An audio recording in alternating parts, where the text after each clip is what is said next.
पहली बात तो ये है कि 14 से 22 तक ये बदला कि जो आदमी 5 स्टार 7 स्टार ट्रीटमेंट में इस देश के प्रधानमंत्री से डायरेक्ट मिल लेते थे, आज उनकी औकात इस देश में कुत्ते के जैसी है। लेकिन ये नरेंद्र मोदी सरकार के महान बनने नहीं देंगे, धरती में भी 2.5 फीट इतना नीचे गाड़ देंगे कोई मजार भी ना बना पाए। एक बात, जो इस देश में आतंकवादी है, जो कश्मीरी पंडितों का गुनहगार है, उसको ऐसे ही ठोकरों के नीचे रौंद दिया जाएगा। ये सरकार उसको बख्शेगी नहीं। उसका कॉलर पकड़कर उसको लाल चौक से खींच के लाया जाएगा तो दुकानें बंद करने की जरूरत नहीं पड़ेगी कि सरकार चाहे किसी की भी हो, सिस्टम तो हमारा ही है। तमाम वो बातें जो हैं हिंदुस्तान में भी नहीं कह रहे लोग जा जाके पता नहीं कौन सी कैम्ब्रिज यूनिवर्सिटी लंदन में कह रहे हैं। अगर भारत में है तो कोई आजादी नहीं मिलेगी आपको इस देश को तोड़ने, बांटने, काटने, आग लगाने के लिए। दोस्तों नमस्कार। यासीन मलिक की जो टेररिस्ट फंडिंग के लिए उन्होंने अपनी कबूलनामा किया और उसके बाद कोर्ट ने पूरे दिन तक सुनवाई हुई और जज ने फैसला कर दिया कि उम्र कैद। शिवम जी कैसे देखते हैं जो यासीन मलिक है, और इधर तो कोर्ट में सुनवाई चल रही है और उधर कश्मीर में पत्थरबाजी शुरू हो जाती है, कैसे देखते हैं इस चीज़ को? 32 साल हो गए, 5 लाख लोगों को कश्मीर से निकले हुए, भागे हुए, उनकी महिलाओं को रेप किया गया, यानी कि हमारी जो माताएं बहनें थी उनके साथ जो हुआ, ये फिल्म में थोड़ा सा उसकी एक झलक देखने को मिली। सच्चाई में तो शायद है कि हमारी जनरेशन को ये पता ही ना चल पाता किस तरीके से एक राज्य में हिंदू महिलाओं का बलात्कार करके, रेप करके, उनको काट के, मार के फेंक दिया जाता है, टांग दिया जाता है, उनके घर छीन लिए जाते हैं, कारोबार छीन लिए जाते हैं। एक 80-90% के हिंदू बाहुल्य देश में एक राज्य को पूरी तरीके से हिंदू मुक्त कर दिया जाता है, उनको वहाँ से भगा दिया जाता है। और ये हो रहा है एक राष्ट्र में, हिंदू राष्ट्र में। हिंदू राष्ट्र when I say that means majority of Hindu वहाँ पर रहते हैं। कानून के डर से कुछ होता नहीं है, कोर्ट्स में कुछ होता नहीं है, चीज़ें ऐसी होती हैं। 30 साल बाद एक फिल्म बनती है, या यूँ भी कहिए उससे भी पहले 2014 में एक सरकार बनती है। यासीन मलिक जैसे गुंडे, बलात्कारी, डकैत, आतंकवादी, वो कभी तो इस देश के न्यूज़ चैनल्स पर जो है यूथ आइकॉन के तौर पर बुलाए जाते हैं, कभी उनका एक मैगज़ीन पर ब्रांड फ़ोटो होता है, कभी वो प्रधानमंत्री से हाथ मिलाते हैं, वहाँ पर उनका इन्विटेशन होता है। 2014 से पहले 14 के बाद इस देश के प्रधानमंत्री आदरणीय प्रधानमंत्री जी आते हैं और इस तरीके के गुंडे मवालियों को पहले तो वहाँ से उनकी सारी सुरक्षा हटाना, उनको जो सरकारी व्यवस्थाएं मिल रही थी वो हटाना, और उसके बाद उन सब चीज़ों को हटाकर उसको दिल्ली तिहाड़ की जेल में लाना, उस पर तमाम वो सेक्शंस लगाने, राष्ट्रद्रोह लगाना, और लगाने के बाद उसका कन्विक्शन। पहली बात तो ये है कि 14 से 22 तक ये बदला कि जो आदमी 5 स्टार 7 स्टार ट्रीटमेंट में इस देश के प्रधानमंत्री से डायरेक्ट मिल लेते थे, आज उनकी औकात इस देश में कुत्ते के जैसी है। और वो जो कहते फिरते थे कि हम देखेंगे, इस देश की न्यायिक व्यवस्था ने उनको देख लिया और उनकी औकात बता दी। कहीं ना कहीं जो अकड़ है वो तो अभी भी दिखाई दे रही थी उसके अंदर से। देखिए, मुझे लगता है अकड़ मुर्दों की पहचान है। थोड़े दिनों बाद मुर्दा बन के 72 हूरों के पास भी पहुंच जाएगा। रहती रहे अकड़। अकड़ इसलिए है क्योंकि उसको लगता है कि अगर वो मरेगा भी तो शहीद कहलाएगा, लोगों में एक मैसेज होगा और वो महान बन जाएगा। लेकिन ये नरेंद्र मोदी सरकार के महान बनने नहीं देंगे, धरती में भी 2.5 फीट इतना नीचे गाड़ देंगे कोई मजार भी ना बना पाए। एक बात। दूसरी बात, जहाँ तक बात है कि उम्र कैद हुई, मैं भी अगर मुझसे निजी तौर पर पहुंचा जाए एक व्यक्ति जिसने टेरर फंडिंग में काम किया हो, एक स्क्वाड्रन लीडर का केस भी है, शायद मुझे लगता है उस पर अभी सज़ा नहीं आई है, कुछ केसेस में अभी सज़ा बची हुई है, मैं 1000% श्योर हूँ कि कानूनी न्यायपालिका से ही, न्याय व्यवस्था से ही इसको सजाए मौत मिलेगी और ये जहन्नुम 72 हूरों के पास जाएगा। ये सरकार इसको करेगी, आप इसको भरोसा रखिए। लेकिन हाँ, एक शॉर्ट टर्म के लिए जो है किसी में भी निराशा होना आवश्यक है कि भाई लोअर कोर्ट ने, पटियाला में एनआईए स्पेशल कोर्ट ने उसको सिर्फ और सिर्फ उम्र कैद दी, जो कि कम नहीं है। अगर एक तौर पर देखा जाए तो ये भी बहुत बड़ी बात है। एक आदमी जो मतलब आसमान पे जगह बनाए बैठा हो, उसको पैरों के नीचे रौंद देना और हमेशा के लिए उसको जेल में रखना छोटी बात नहीं है, लेकिन और चाहिए। और उस और का आधार ये है कि एक आतंकवादी जिसकी वजह से 5 लाख लोग विस्थापित हो गए, वो अगर कल को जो है कहने लगे कि मैं तो गांधीवादी सोच का हूँ, लोगों को मारने और काटने के बाद और बलात्कार करने के बाद, तो वो ये नहीं है कि उस कुछ अच्छा कहलाएगा, हाफिज कहलाएगा, वो संत कहलाएगा, वो कहलाएगा आतंकवादी ही।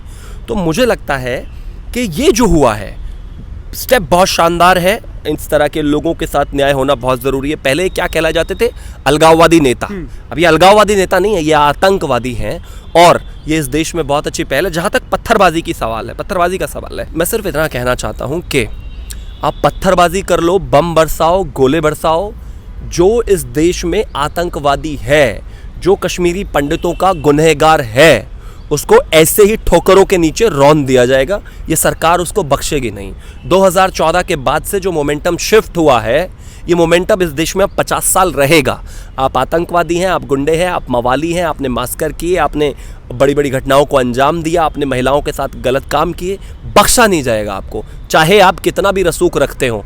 एक व्यक्ति, मेरे को इस बात का बहुत सुकून है कि एक व्यक्ति, शायद मैं और शायद आप भी, तमाम लोग जो प्राइम मिनिस्टर के उस कमरे में पहुंचे नहीं होंगे जहां प्राइम मिनिस्टर बैठते हैं, एक व्यक्ति मेरे देश में 5 लाख हिंदुओं को भगाने, बहन बेटियों के साथ बलात्कार करने के बाद उस कमरे तक पहुंच गया और हाथ मिलाता था प्रधानमंत्री से। आज उसकी औकात इतनी है कि पड़ा हुआ है तिहाड़ जेल में। कहने का बहुत कुछ मन है, बहुत ज़्यादा आवेग भी है, लेकिन बस मैं सिर्फ इतना ही कहना चाहता हूँ कि इस तरह के किसी भी व्यक्ति को बख्शा नहीं जाएगा। अब कहीं ना कहीं जो वहाँ जम्मू कश्मीर के नेता हैं उनको भी कहीं ना कहीं बिलबिलाहट तो शुरू हो गई होगी, क्योंकि उन्हीं की रहनुमा जैसे अगर कह सकते हैं कि महबूबा मुफ्ती हैं। कई बार हमने देखा 370-35A पर भी और अब ज्ञान वापी पर भी उनका बयान आया। तो इस तरीके की अगर कोर्ट उम्र कैद की सज़ा देता है तो कहीं ना कहीं बिलबिलाहट और झटपटाहट तो होना शुरू हो गई होगी। मैं तो कहता हूँ कि देखिए, जहाँ तक बात जिन लोगों ने किया, जो बनकर हथियार लोगों पर बरसे थे, उन पर तो कार्रवाई हो ही रही है, लेकिन जो हाथ उनके पीछे चला रहे थे और जो हाथ उनके पीछे उनको सपोर्ट कर रहे थे, उनके भी कनेक्शंस, लिंक्स स्टैब्लिश किए जाने चाहिए। मैं 1000% श्योर हूं कि ये सरकार उस काम को करेगी, लेकिन निकाले ही जाने चाहिए। ये बेहद ज़रूरी है। उसका रीज़न है, उसकी वजह ये है, इतना बड़ा सब कुछ हो जाना पॉलिटिकल सपोर्ट और विल के संभव नहीं है। हमने फिल्म में तो देखा ही है, लेकिन जो हम किताबें पढ़ने वाले लोग हैं, ये संभव ही नहीं है जी। 5 लाख लोगों को इस तरीके से निकाल देना, एक महिला को बीच में से फाड़ के 2 हिस्से कर देना, महिलाओं को और व्यक्तियों को जिन्होंने मदद करने की कोशिश की उनको पेड़ों से लगाकर टांग देना और उसके बाद कोई कार्रवाई ना होना, ये सब बिना सरकारों के नहीं है। तो जो उनके कस्टोडियन बने थे 90 के दशक में, अगर वो 95 साल के भी हैं और उनकी 2 साल की ज़िंदगी बची है, तो उनकी वो 2 साल की ज़िंदगी भी नर्क में ही बीतनी चाहिए, जेल में ही बीतनी चाहिए। क्योंकि एक व्यक्ति को जान से मार देना, बलात्कार कर देना, लोगों से घर बर्बाद कर देना और उसके बाद बेचारे कैसे कैसे रहकर वो उन्होंने अपनी ज़िंदगी गुजर बसर करी होगी, उसका तो ये 10% भी नहीं है। लेकिन जितना भी हार्ड से हार्ड सज़ा इनको होती रहे। और जहाँ तक पत्थरबाजी की बात है, मैं फिर से वही कहना चाहता हूँ, तुम्हें पत्थर फेंकने हैं, बम फेंकने हैं, राइफल से गोलियां चलानी है, जो करना है करो।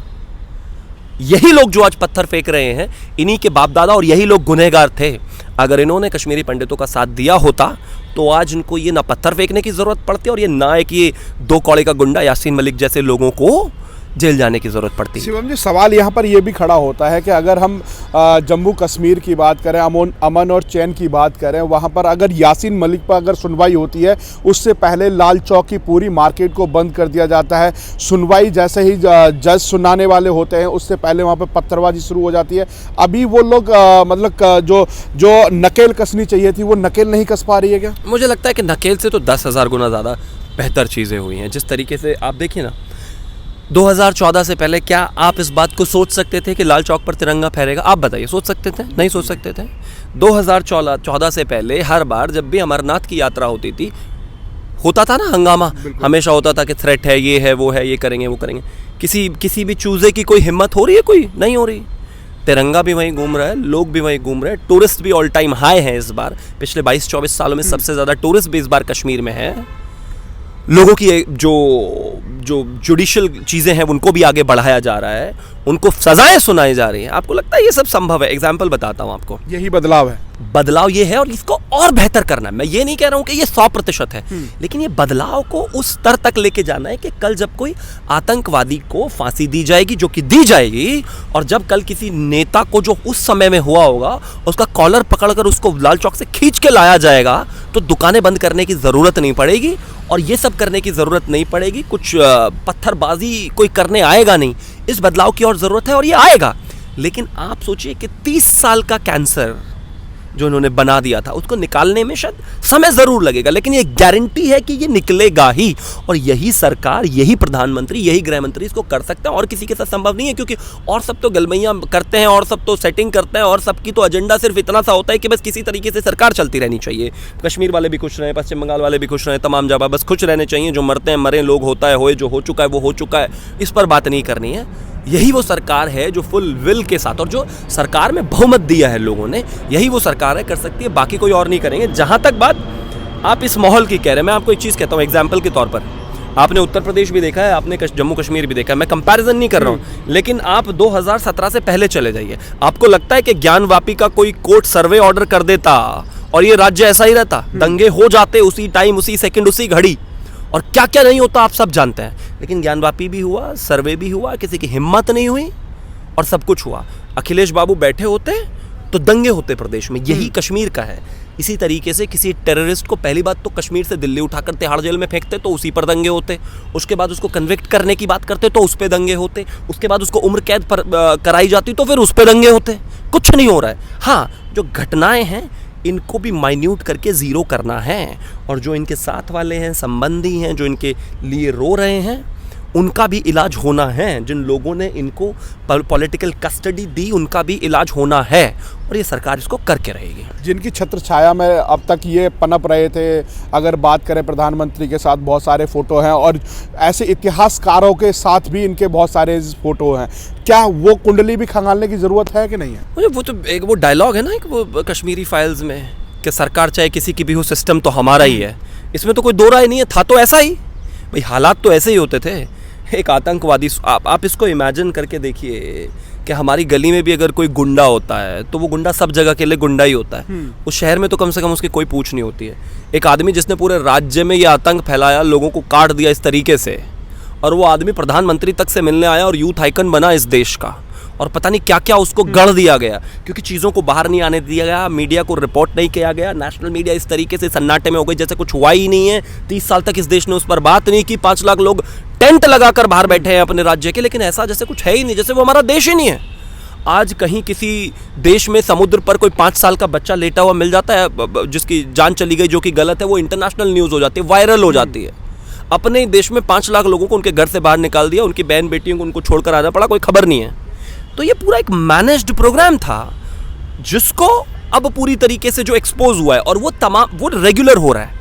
मतलब एक प्रोसीडिंग है। कश्मीरी फाइल्स उसका एक हिस्सा था, यासीन मलिक को इधर उठाकर लाना इस हिस्सा था, गिलानी को नज़रबंद करना उसका एक हिस्सा था, 370 हटाना उसका एक हिस्सा था, पाकिस्तान के झंडे हटाकर और जो अब नहीं लगते उसकी जगह तिरंगा लगाना एक हिस्सा था, कुछ समय के लिए डिस्टेबल राज्य ना हो जाए, नेटवर्क्स को बंद करना, इंटरनेट को बंद करना उसका एक हिस्सा था, फिर उसको धीरे धीरे रिस्टोर करना एक उसका हिस्सा है।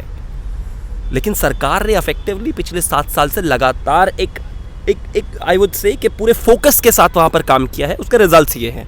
और 5 साल, 7 साल, 10 साल बाद जब हम कश्मीर की बात करेंगे तो ग्रोथ की बात करेंगे, इन्वेस्टमेंट्स की बात करेंगे, जॉब्स की बात करेंगे, इक्वालिटी की बात करेंगे। ये आतंकवादी, ये बिट्टा कराटे, ये यासीन मलिक, ये इस तरह के लोगों की बात नहीं होगी। और इस तरह की सोच भी अगर वहाँ पर पनपेगी तो सेना उसको वहीं गाड़ देगी। कहीं ना कहीं एक नारा लगता है हमें आज़ादी चाहिए, तो ये किस तरह की आज़ादी है? कि अगर हम बात करें JNU, वही गैंग है वहाँ पर भी, अगर बात करें कश्मीर की, अगर कोई ऐसी दुर्घटना हो जाती है तो वहाँ पर भी आज़ादी की बात करते हैं। आज़ाद तो हम 1947 में हो गए, तो ये कौन सी आज़ादी चाहते हैं? हिंदुस्तान में अगर रहना है तो भारत माता की जय कहना है।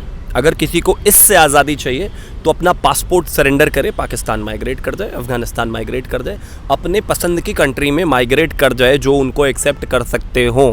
5 साल में जैसी औकात ना पता चल जाए इनकी तो बताना, बड़ी सीधी बात है। इस देश में रह के अगर आज़ादी चाहिए देश को बर्बाद करने की, देश को बदनाम करने की, देश को तोड़ने की, देश में आग लगाने की, तो ये आज़ादी अब आपको इस सरकार में नहीं मिलने वाली, और ये सरकार करीब 50 साल कहीं जाने वाली नहीं है। तो ये आज़ादी का जो सपना है वो ख़त्म हो गए।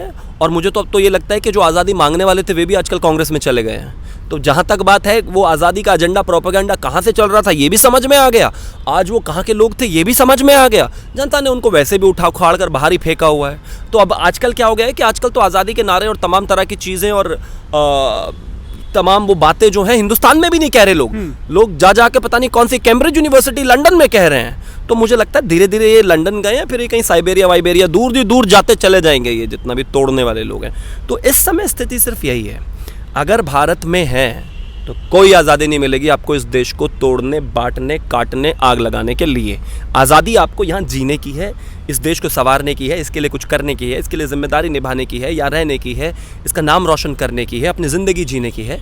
लेकिन आप जिस पर्टिकुलर मोमेंट में, जिस समय भी आप इस देश के खिलाफ चलने की कोशिश करेंगे, आपके पैर वहीं काट दिए जाएंगे।